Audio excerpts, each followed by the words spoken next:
Good morning and a very warm welcome to all of you. I am Navid Virani, your host for today's event.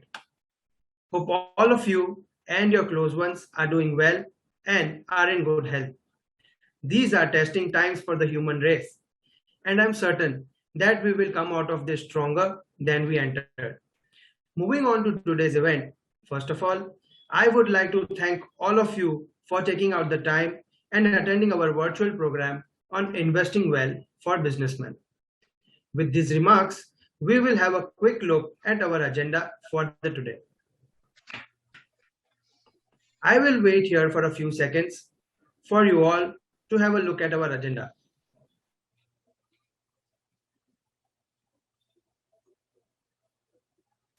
I would like to request you all to post your question and answers in the Q&A window visible at the bottom of your screen.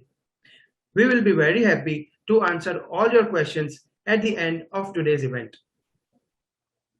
Now, to introduce Concept Invest Well to those who are attending our webinar for the first time and a recap for our regular attendees. We are a boutique investment services company operating in Indian capital market since last 25 years. We believe in high client orientation and constantly strive to add value to our clients. Currently, our businesses are divided into three service verticals. Our PMS services, which we term as Concept Wealth Plus, our advisory services, which we call Invest Well Advisory, and finally, our distribution services, where we are indulged in distribution of various financial products to HNIs as well as UHNIs.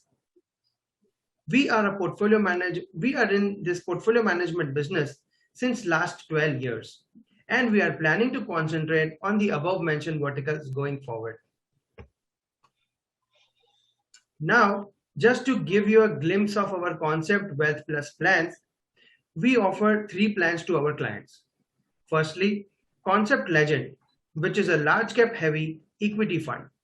Next up, we have Marvel, which is mid and small cap heavy equity fund. Finally, Concept AI Dynamic BSE 200, which is the fusion of human intelligence as well as artificial intelligence. To talk more about this service is suitable to individuals who have money and the willingness to invest, but do not have the time to attend their investments, and are also looking for expert advice and experts like us to do this job effectively for them. Coming to our advisory offering, we follow a predetermined, well-thought approach to advise our clients, where we start with the preview of their existing investments. Then we move on to analyzing this investment with the help of our research team. And finally, we give our recommendations to clients based on our findings. This is not all. We also keep a regular tab on clients' portfolio and advise clients from time to time regarding their investments. This service is suitable to individuals who want to keep the decision-making control in their hands, but at the same time want an expert advice who can inform them from time to time to take well-informed and smart decisions. Before moving on to the core of today's event, I would like to introduce our speaker for today, Mr. Hemant Desai. He is a promoter and the chairman of Concept Group. Academically, he is a graduate in economics and a postgraduate in business management specialized in finance. These qualifications are combined well with rich experience of over 50 years in banking, management consultancy, real estate, and investment services.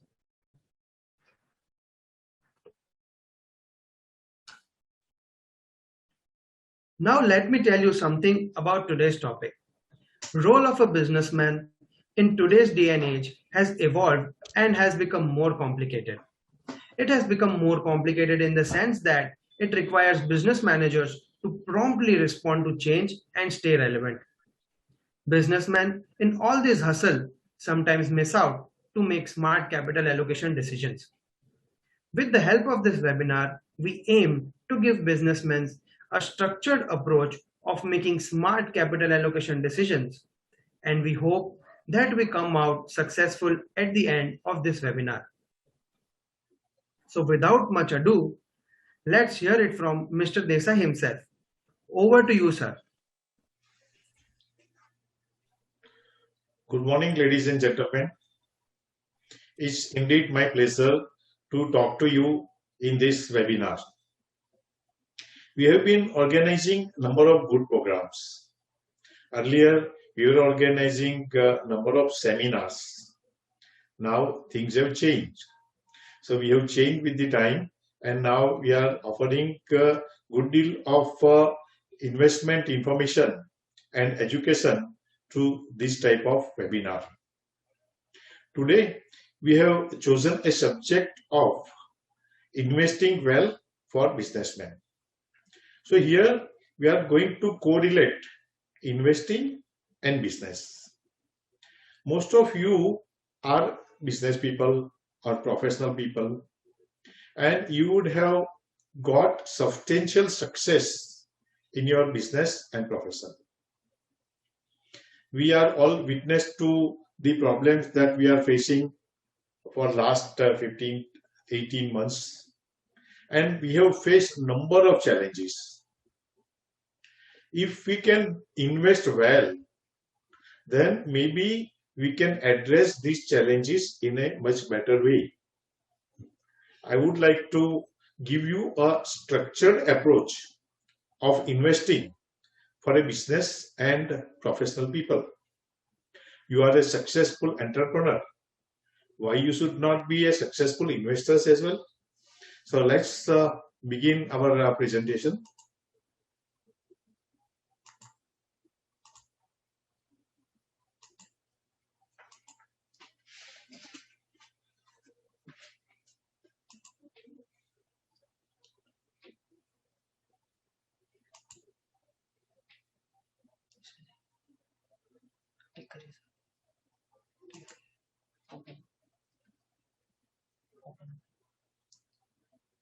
I want to introduce the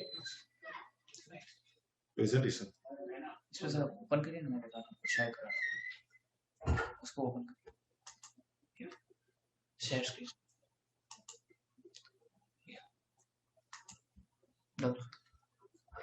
double click या F5 slideshow current slide. Yes.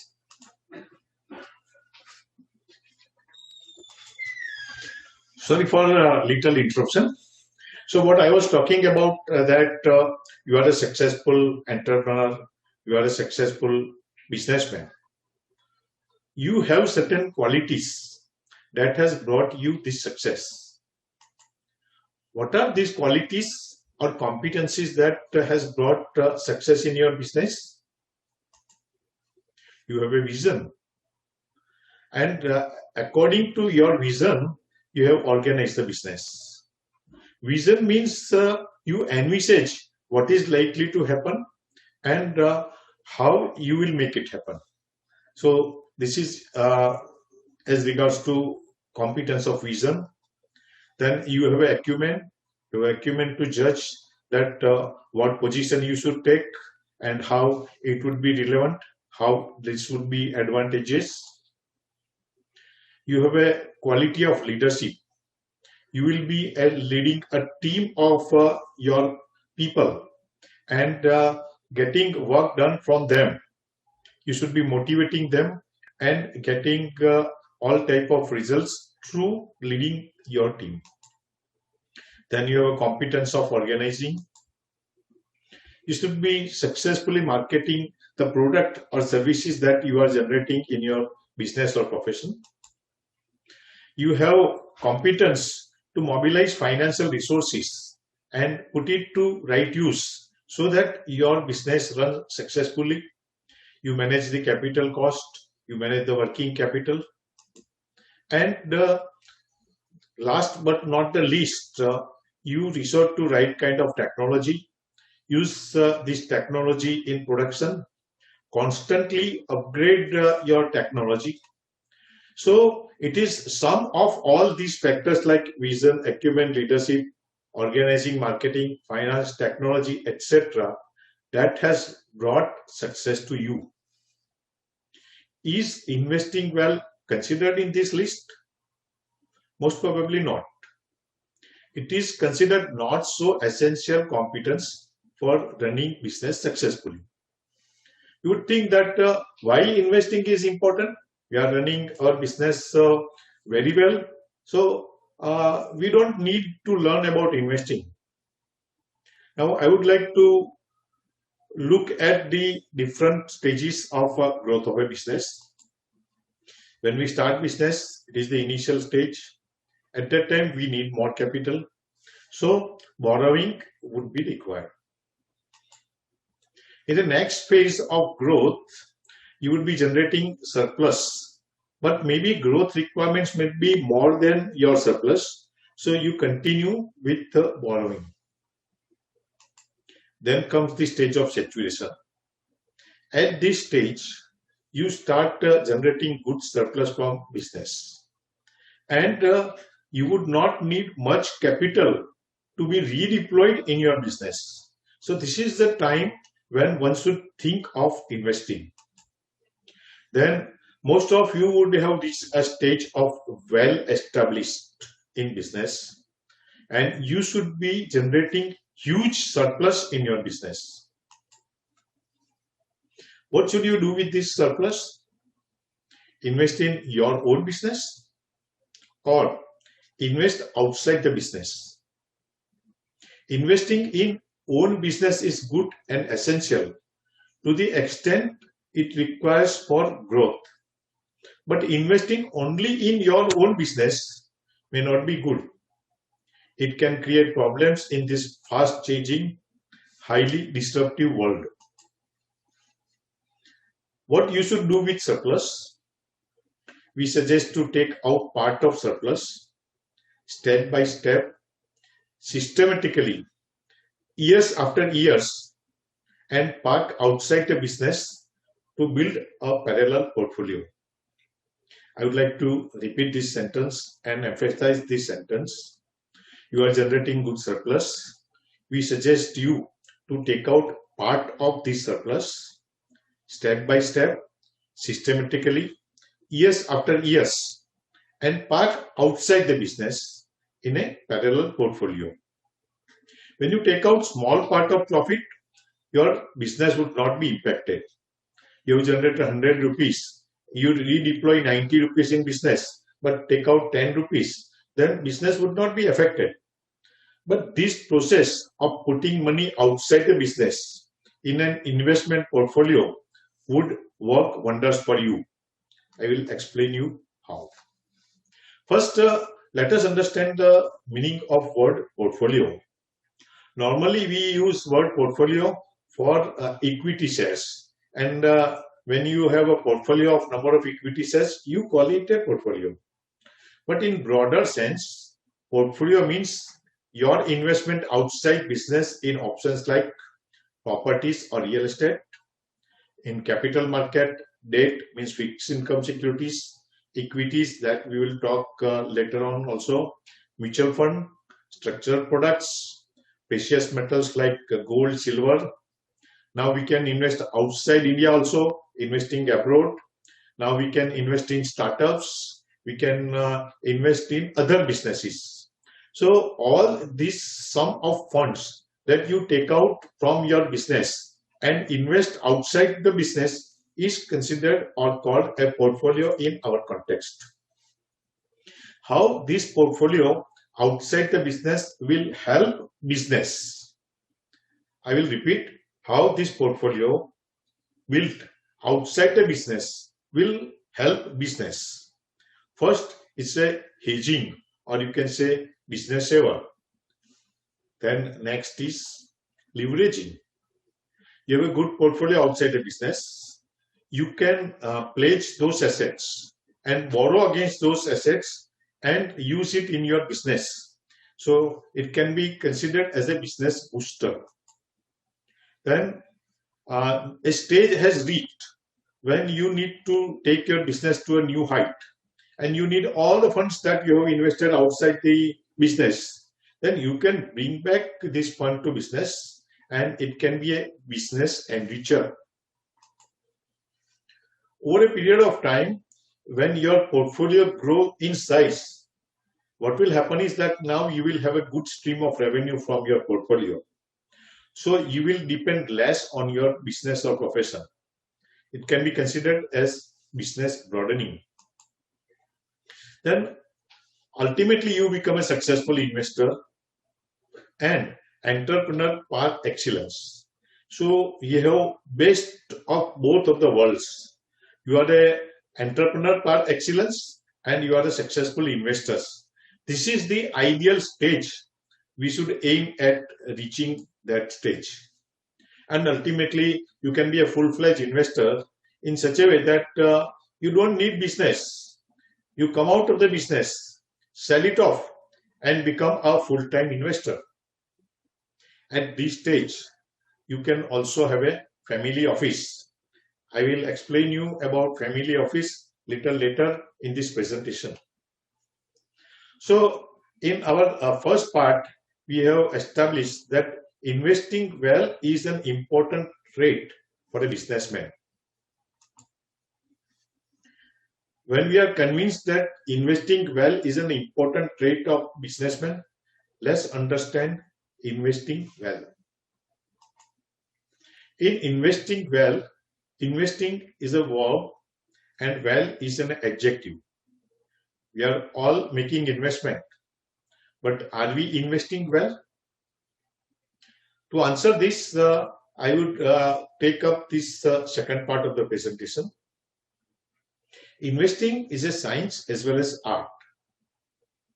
To the extent that one needs to be logical, it's a science of investing.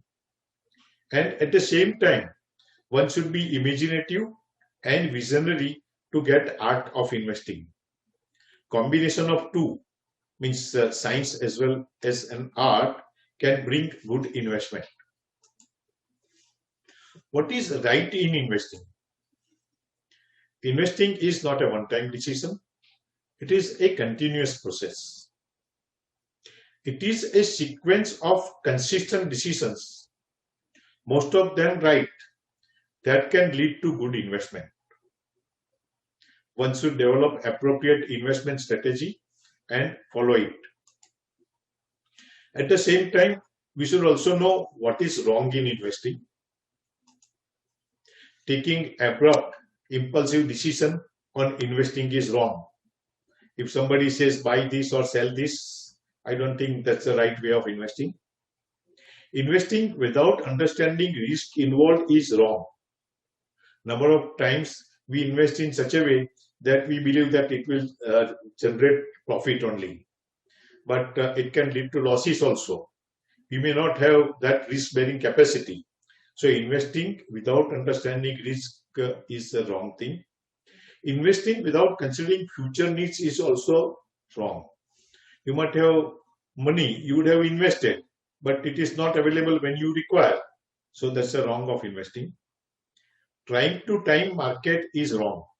So many people try to say that now market is very high, so we should not invest at this stage. And so many people sell shares when market is bearish. Then I have seen a trend of trading, particularly in younger generations.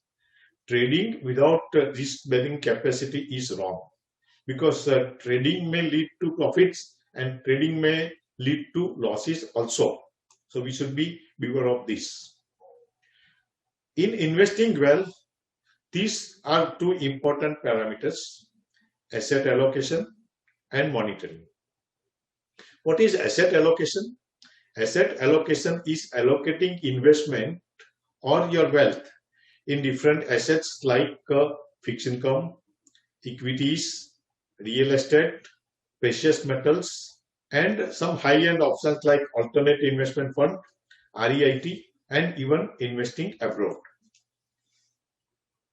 In addition to asset allocation, systematic review of every investment at regular interval and restructuring are important in this fast changing time full of disruptions. So you need to have right kind of asset allocation and then monitor it consistently. Then you can get the desired returns. Now this is a little bit of repetition.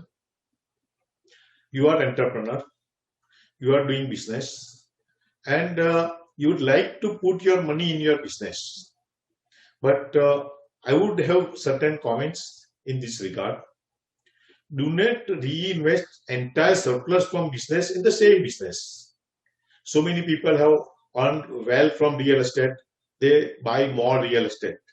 So many businessmen earn more from textiles, they redeploy their funds in textiles. What I am suggesting is that it is not right thing to reinvest everything in your business. Then comes borrowing. You might require to borrow, and particularly in early stages of the business. But don't do high leveraging. Borrow only as much as you can repay very easily. And I would suggest that instead of increasing debt, increase your business partners. You might be sharing profits with them, but still you will be in a better position to manage. And I would suggest that for growth of business, taking equity is a better way for growth than opting for debt. So think of more of equity capital for expansion of your business. In long run, you can think of listing on stock exchange and unlock value from your business. You can also invest in others' businesses. Now, I have talked about asset allocation. So first asset is debt. You can call it fixed income. Make assessment of your regular income needs and invest sufficient amount in fixed income or debt before looking at other options. So you must be getting some regular income from debt investments that help you in your normal running activities, and you don't have to put in difficult condition. Do not depend on volatile assets like equity or real estate for your regular income needs. Next option is real estate. It's a good option, but do not invest in real estate 100%. Diversification should not be ignored. You should preferably own your residence and workplace. Precious metals. Most of us are fond of precious metals. You have seen prices of gold rising to approximately $1,800, and they are giving returns. But it should not be again a heavyweight. It's like an insurance, and you can hedge portfolio by investing in gold, silver, diamond to some extent. Maybe weight can be 5 to 10%. Remember, it is an unproductive investment. When you invest in equities, it brings prosperity to country. When you invest in gold, it does not bring any prosperity to country. On the contrary, it's a burden on our foreign exchange. Now we come to the option of equities. What is investing in equities?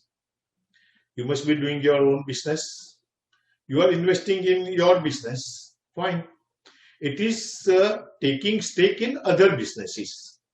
The way you are investing in your own business, you should also be investing in other businesses and become partner in those great businesses. So this is nothing but investing in equities. Allocate good sum in equities, commensurate with your risk capacity. If you have a good risk capacity, and if you invest more in equities, that can be very useful in long run. Equities provide the finest return in long run. Here I have given a chart at the bottom. Sensex BSE 30 says it had started in 1980. It was 100 in 1980, and now it has grown to 50,000 plus. Yesterday, Sensex was more than 50,000. So 100 has become 50,000. It is 500 times in 40 years. If we look at the compounded average growth, the return would be somewhere around 13 to 14%. That is one of the finest return. Here you need to look at risk-reward proportion. And if you want to invest in equity, PMS or mutual fund approach would be better than random stock selection and speculation. During Harshad Mehta era, number of investors had invested in number of stocks without looking at their fundamentals, and those investment had become a paper. And then they scolded that equity investing is not right thing, and better they would not have invested. So many people feel that no, we should not invest in equities. It is a pure speculation. It is not so. It is investing in businesses of other people, managed by other people, and you get proportionate advantage to the stake, to the extent of your stake. While investing in stock, what concessions you should make? I think our fund manager and research team can explain this very well, but I would just indicate that while choosing a stock, we look at external opportunity. It should be huge. We should look at the business model, whether that company has a competitive advantage, that company has a scope of growth and scalability, and that return on capital employed is more than cost of capital. It's a must. If you earn less than cost of your capital, then that company is not the right investment. Then we need to look at management, their integrity, their competence, how they allocate their capital, and whether they have a capacity of strong execution. And finally, it is the valuation. You may have a good stock, but if valuation is very high, then you don't get the kind of return that one should get. So in this process of stock selection, we need to have a company balance sheet, look at that debt, look at that return on capital employed. We consider more important as a cash profit rather than group profit, and what is the growth that the company is attaining. Look at all these factors and do forensic check, and based on that we should make a selection of a particular stock of equity share. Here research is most important. We may have companies that may look good, but unless we do right kind of research, we may not get the correct idea. What is research? Research means it is a study of fundamentals. It is a study of past. It is a study of likely future and prospects. We have a research team that looks into approximately 100 companies listed on stock exchange and go into the depth of all these companies, and then based on that they try to find out the right company to invest. They track it well. They attend all the quarterly results conference calls, and based on their judgment they make changes. Based on this research, fund manager makes required changes from time to time. So both these things are important. One is fundamental research, and second thing is monitoring. In addition to debt, real estate, precious metals, equities, there are some high-end options also, like alternate investment fund AIF. Here the minimum limit of investment is ₹1 crore. We can invest in venture capital startup. There are some platforms for angel investing. This is a new product, REIT, Real Estate Investment Trust. Similarly, there is INBT also. And now we are permitted to invest out of India also to the extent of $250,000 per annum per person. So with these different options of debt, equity, precious metals, real estate, AIF, we can form overall investment mix. In this overall investment mix, we should consider balancing risk versus reward. We should look at whether that can provide us good appreciation, whether that can provide us good return. And based on that, we should make our investment mix or broader portfolio. While making investment, I would also suggest that don't complicate with too many investment in too many titles. I would suggest keep it simple. Number of investors do investment in multiple titles, and then they take the same stocks, the same mutual fund, the same debt in different titles. This will add to the complexity, and ultimately you will need to keep records, you will need to find out what is the TDS, tax deducted at source, then file income tax return, and even monitoring will also be very complex.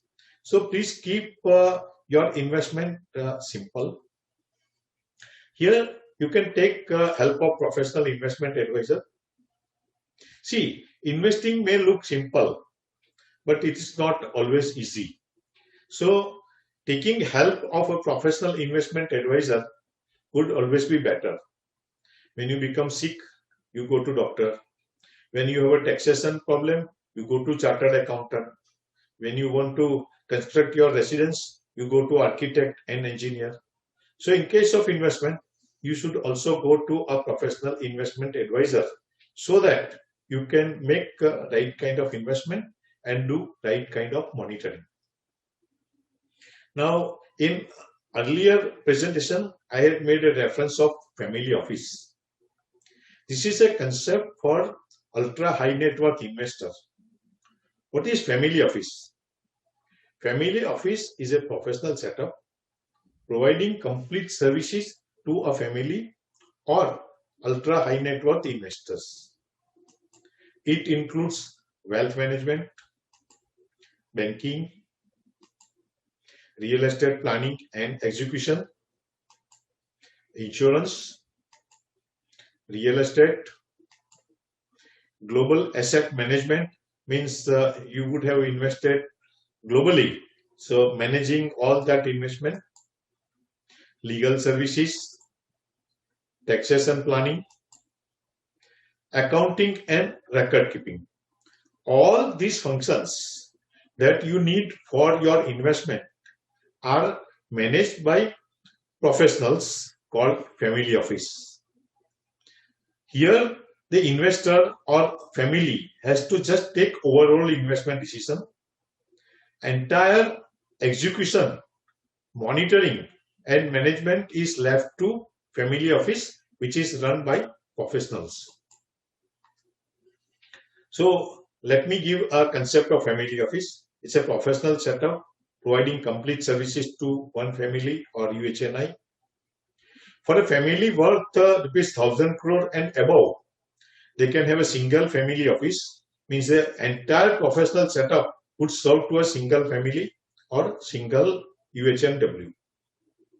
For families in the range of ₹200 crore to 1,000 crore, they can opt for multi-family office. Here, the professional team would look after more than one family or individual and manage their assets. But if you are not in a position to set up your own family office or be a part of a multi-family office, then what you can do is you can resort to a small kind of mini family office. Here, concept can play role of mini family office with wealth management under investment advisory, and for other functions we can coordinate with respective professionals in other areas such that the overall package of services would be almost like a family office. So let us conclude. Investing well is one important requirement for businessmen. Please consider as one additional competence that you should have for all the entrepreneurs and businessmen. Taking systematic approach to investment with the help of a good investment advisor would be a right thing for your investment portfolio. Constructing a good portfolio of assets outside the business is a good strategy, and businessmen must learn art and science of investing. With this, I would like to conclude my presentation and hand over to Navid for question and answer session. Thank you very much for participating. Over to you, Navid.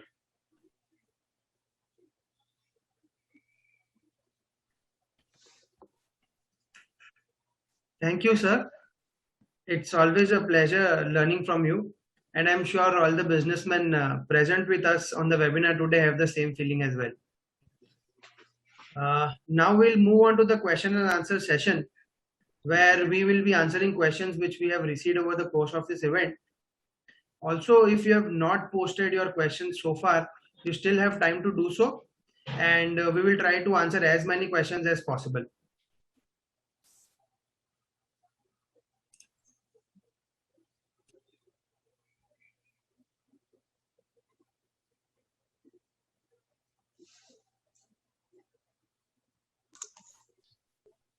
So there is one question from Dr. Zakir Hussain. At present situation, what will do with Anil Ambani's group shares like Reliance Capital, Communications and Power? Navid, Jenish, as per SEBI guidelines, we cannot comment in public forum on any particular stock or any particular group. So we should avoid such questions.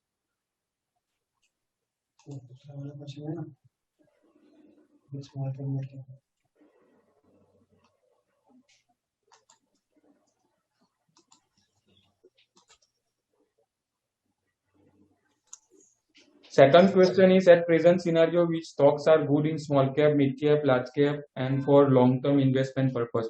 This is also similar questions, so I think we can't give answer at our own forum.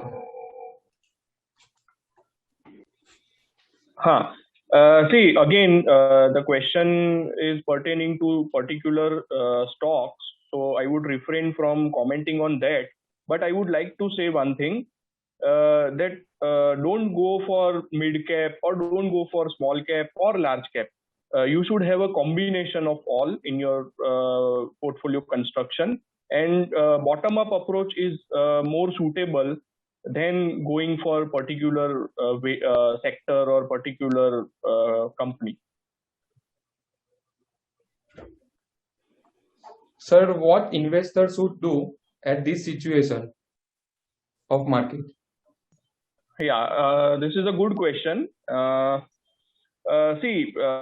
In last 1 year, we had a phenomenal rise of both Sensex and Nifty, and most of the portfolio managers or even individual investors must have done well. So we should not expect the same in next 1 year, because already we have gone up so much, and even valuations are not that cheap now. So we need to be more cautious. And as we all know that we are going through this second wave, which is very, very, I must say that brutal, because all of us must have gone through pain or some relatives' pain or death. So what I feel is currently market is at a scenario where it could consolidate for a period of time. Stock specific companies can do well, but as a whole we don't feel that there is a runway, too much runway in market for in short term. So this is our take. But if you have a view of more than 3 years, then definitely one should invest and have patience after investing.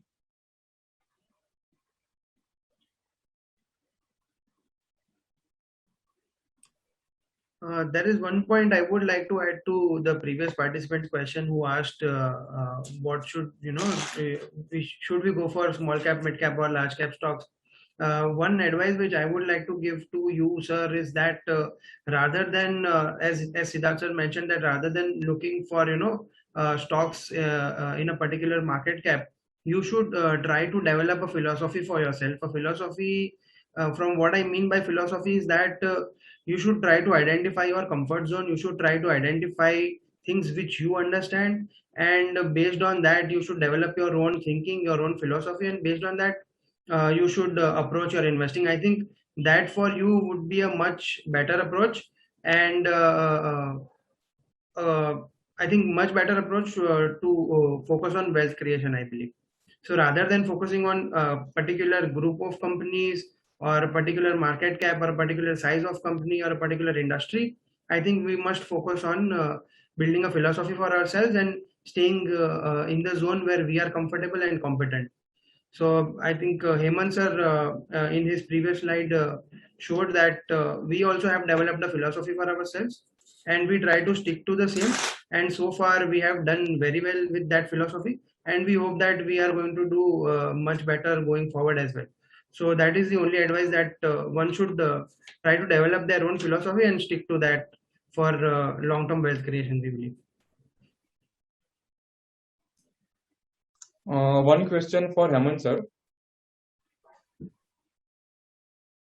What is the view and return expectations from investing abroad? That is, will it outperform Indian equities? That is one. And the other is the taxation part of investing abroad, which I would like to understand by Mr. Ankur Christie. Okay. See, as far as investing abroad is concerned, you can say that it's a kind of diversification to dollar assets. If you invest within India, you get all the impact of Indian economy. It may be positive, it may be negative. Similarly, you will have the impact of the currency movement. If rupee becomes weaker and weaker, then we can have adverse impact. So why don't we invest some part, maybe say 5%, 10% out of our own wealth abroad in different asset classes in different geographies. We can invest in any asset class. It may be equities, it may be mutual fund, it may be real estate outside India. You may be investing in any country. It may be US, it may be UK, it may be UAE or Europe. When you invest outside India, what you need to consider is what are the options, how will you manage, and what are the prospects. Generally speaking, people choose either equity shares or mutual fund in USA. See, US economy is growing very well, and dollar has retained its strength. So if you want to get advantage of dollar strength and US economy, you can invest in US equities or mutual fund. So many people have invested in shares of Apple, Microsoft, Google, and have earned a good deal of money. Going forward, there can be more options of good equity shares, or you may choose suitable mutual fund options. As far as taxation part is concerned, it will have two implications. One is the country in which you are investing. There may be some taxation, particularly in USA, your income would be taxed, and then Indian laws. Wherever we have a arrangement of DTAA, double tax avoidance agreement, the tax that we would have paid outside India would get offset for our tax liability inside India. So we will not pay double taxation. Our taxation rates are usually low, and we have so many exemptions.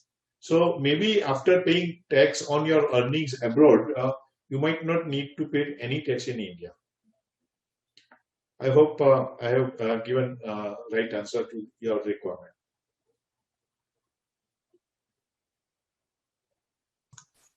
Yes, sir. Now another question is, during this time of low rate of interest, where fixed income is not able to generate or outperform real economic income, what is the ideal investment in current times?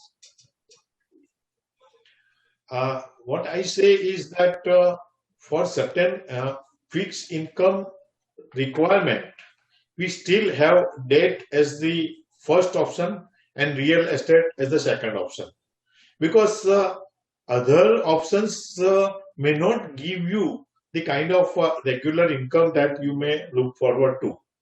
But in debt, then you can have some combination with some other asset classes. Like there is one new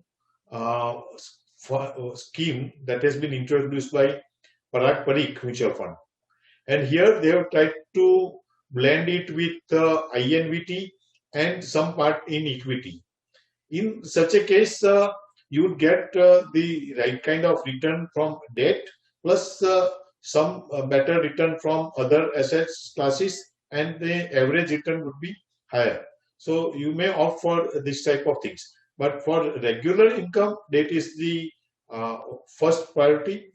And in case of real estate, if you can have a real estate that can be leased out for a regular income, that can be considered. Now, number of people consider buying commercial assets and lease it to different entities and earn good rent out of that. That's also a good way of earning regular income.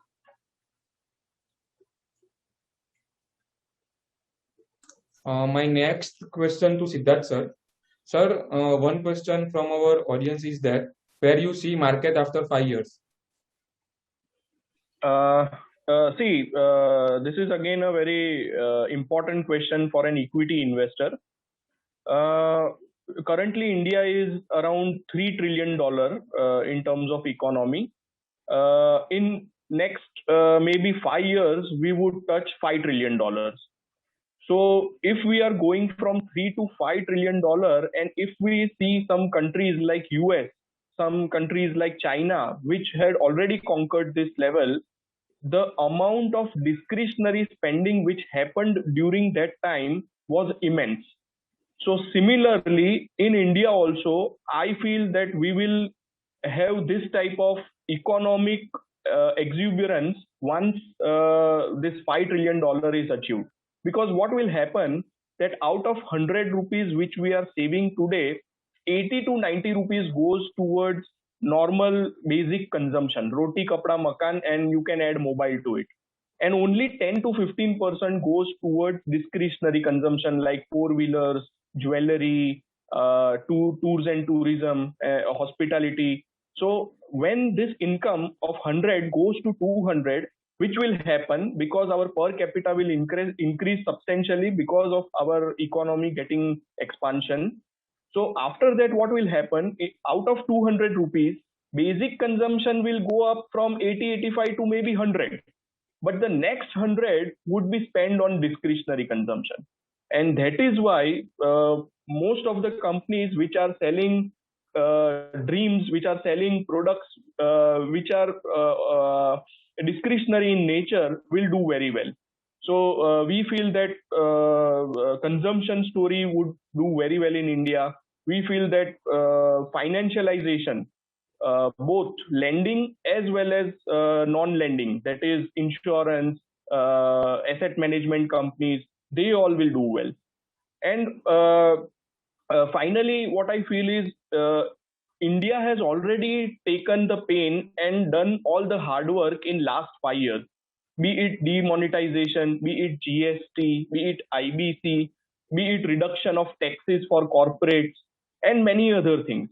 So all the pain has been taken up in last 5 years, and the fruits will start coming in. If you see, before this second wave, the GST collection was at an all-time high. So already economy was doing well, started doing well, and especially the organized sector. Currently in this result season, what we are witnessing is organized player, well-efficient companies are gaining market share from unorganized as well as from weaker players in organized sector. So this is what is going to happen. And in India, what again we have seen is our return on capital employed for monopolies, for very efficiently run companies are way above 30%. So they are generating huge free cash flows. And again, they are deploying these free cash flows in expansion and again reaping 30-35% return on capital employed on the incremental capital which they are deploying. So I feel that markets will do very well, but we need to be stock specific. We need to have a bottom up approach, and that is how we will create wealth.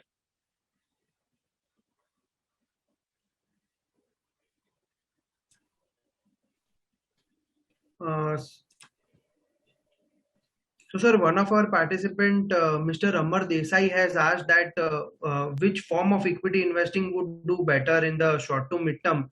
By form, he means whether one should invest in a PMS or a equity mutual fund. And second part of his question is that should we look at past performance of a PMS and mutual fund when we take a decision to invest in that particular form of equity investing?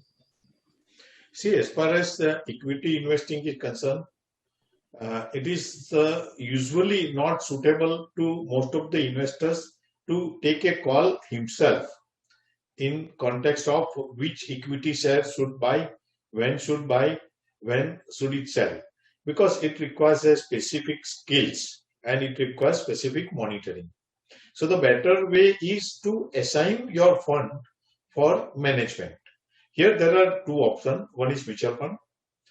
Mutual fund asset management companies have different type of schemes. Their fund managers, they manage their fund in conformity with the kind of schemes, and we can opt for the kind of schemes that are suitable to us. So mutual fund is one option. PMS is usually for high net worth individuals, and here we can have more flexibility. There can be more varieties of plans, and even you can have a tailor-made plans in context of your own comfort and preference. Here you can also have a non-discretionary PMS where competence of a fund manager is combined with your own judgment also, and then you manage your fund.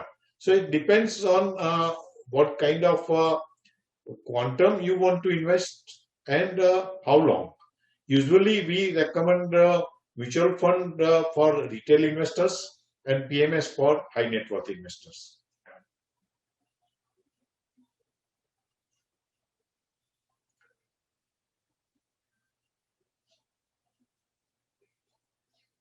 Yeah, next. Yes, one question for Siddharth sir. On which sector you are bullish? See, again, I have highlighted it many times in some of the seminars which we have done earlier or webinars. Three themes which we feel that have good long-term visibility in India are first, discretionary consumption. Second being financialization, that is banking, NBFCs, as well as non-banking, non-lending side. You can have insurance, asset management companies, broking firms. So this is the second aspect. And third thing, which is again doing very well post-COVID, is technology. Because everybody has started to adopt technology in a very, very fast manner. So most of the companies in India are unlisted, but they are going to get listed in new age technology businesses like Zomato, like Policy Bazaar. Recently, one company listed was Nazara. And even old traditional companies are doing very well. Their growth rates have come up from single digit to maybe high teens. Because of the digital revenue. For example, Infosys is now having 50% digital revenue, which is growing again at 30%, 35%. So these type of companies will again do very well. So export-oriented theme, technology, new age businesses, these are the few sectors which one needs to look at. One more thing I would like to add over here is in our PMS, what we have done one more analysis is to identify three categories of winners. First being clear winner, second being near winner, and third being emerging winner. So when we construct our portfolio, 40 to 50% of our portfolio is in clear winners. Clear winners means they are dominant in their space, they are leaders, they have past track record to prove that they have done very well even in tough times. So this is 40-50% of the portfolio. The other 30% or maybe 40% is near winners. Near winners means they are the challengers. They are trying to dislodge the clear winner. They are small today, but they have all the ingredients to become clear winner. So this is 30-40% of the portfolio, and 10% to 20% is the emerging winner, which is small today, but have competence, they are to prove them, and somewhat more. This is where alpha is being generated. So this is how we are trying to construct the portfolio, and I will tell you that you should try to construct the portfolio in a similar manner.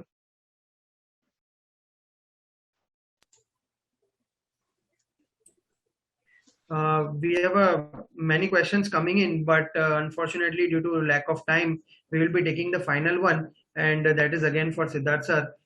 Sir, one of our participant has asked that we have seen very little mention about commodity sectors and commodity plays in your speeches and wherever you speak. So here, I think Siddharth sir has dropped. I think there is some problem with his internet. Hello. Okay, yes, come back. Yeah, Navid. Are you there? Navid, you can continue the question. You can ask the question.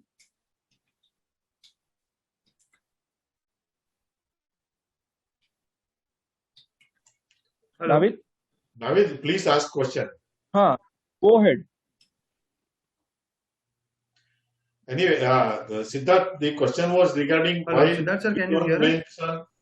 Yeah, I am here. You can ask the question. Okay, so one final question which one of our participants has asked that we have seen a very little mention of commodities and commodity plays in your speeches and wherever you talk and whenever you talk. So are you not bullish on commodity space as a whole? I mean, what is your take on that, sir? That is what. Again, a very good question from the participant. See, every fund manager or every fund house has a circle of competence. So when it comes to concept circle of competence, we have less competence in identifying the trends of commodities. So when you buy a stock, exit is also an important thing to do. And in commodities, exiting at right time is very important. Because if somebody had held Tata Steel for last 7-8 years, there was zero return till last year. And only in 1 year, it has gone up 3 or 4 times. So it is not very easy to understand the cycle in commodities because there are many variables. Even the criteria which we mentioned in our investment philosophy, which is the cash flows which are being generated by the company should be higher than cost of capital. In most of the commodities, there is this issue. So because of these constraints, we are not able to buy any commodities in our portfolio, but we are open to it. We are trying to understand the themes. But again, as we said, that we are more bullish towards different type of things which are emerging. What I want to tell you, tell this audience also, that in next 5 years or 10 years, new age technology, or you can say platform businesses, will do very well. Why? Because now the value migration is getting transferred from production to exchanges, from companies which are producing to companies which are enabling buyers and sellers to do well. So this is what the change is happening across the world. So if you see companies in US like YouTube, what it is doing, it is just an enabler. The person is putting content on YouTube and the person who needs that content is viewing, and YouTube is just the enabler, and it is making tons of money. Similarly, in India, many businesses are doing this. We have some of the platform companies in our PMS also, like Indian Energy Exchange. It is a platform company. Naukri.com, which is not in our PMS, but it is again a platform company. So this type of companies are going to come, and their weightage in Nifty Sensex would be much higher in coming years. So focus on this type of companies rather than cyclical companies where just they will go up for 6 months or maybe 1 year, and after that it will fizzle out. So this is our take on commodities. The second aspect is that when we consider investing, our approach is bottom up. So it's not that we have 100 rupees and we allocate some rupees to this sector and some rupees to this sector. What we try to do is identify 20 to 25 good companies based on equity research and invest in a portfolio of these companies. See, when we have identified 20 to 25 good companies and then we track it well and monitor it well, this portfolio should deliver good returns. Even if we have not invested in commodities companies or cyclical companies, then it doesn't make any difference. So that is one part of this answer. And second is that now disruptions are taking place much faster. It is the technology that is making all the difference, and that brings in forefront number of other investment options also. So now all these high net worth investors, they would need to learn about other options in addition to the conventional options of fixed income, precious metals, real estate, and equities. Now there are so many ways in which one can deploy fund and get real good return out of this. And when I'm talking this, I'm mainly referring to investment in startups. So one should start looking at investing in startup. This is mainly for high net worth individuals. At retail level, these type of options are not available. Okay, Navid, you can. Yeah, Navid, just adding to what I said earlier, I will give you one example to make it more clear, that we are trying to identify companies which are converting commodities to brands. I will give you an example which we hold from 2014 of a company called Relaxo Footwear. From rubber, they are converting into a brand and selling it, right? And making tons of money. We bought it at around 45 rupees. Today it is at 1050 rupees, and still we are holding it. So this is the type of wealth creation which happens in secular stories. Here we don't need to time the exit so well, because what will happen in this type of companies, that if the growth comes down a little bit, the stock will stagnate. It will not come down to 500 or 400 or 300 like what we have seen in commodities. So this is the power of brand. And this is what we need to learn as an investor, that try to buy companies which are converting commodities to brands.